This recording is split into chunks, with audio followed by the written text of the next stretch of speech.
Welcome to our channel. Today we how to transfer notes from Evernote to Obsidian using import, beginner guide step by step clearly. Start by opening your web browser. Go to the Evernote website and log into your account. Locate the notes you want to transfer to Obsidian. If you need to transfer multiple notes, consider creating a separate notebook in Evernote. This will help you organize your notes for easier export. Once your notes are organized, select the notebook or specific notes you want to export.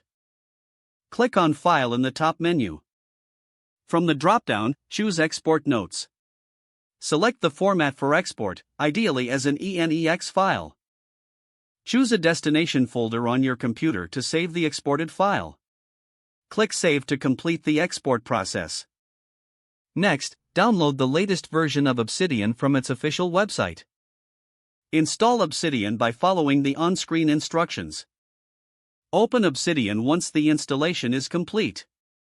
You will create a new vault or open an existing one. To create a new vault, click on Create New Vault. Name your vault and choose a location on your computer. Once your vault is open, go to the newly created vault location in your File Explorer.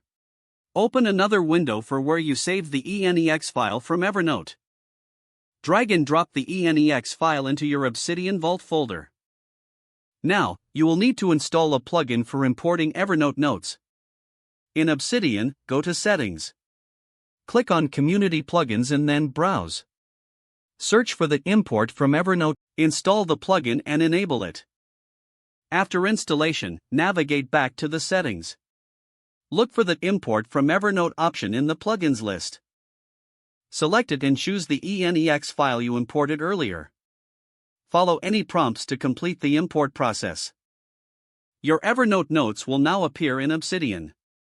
Review your imported notes to ensure everything is in order. You are now ready to organize and edit your notes in Obsidian.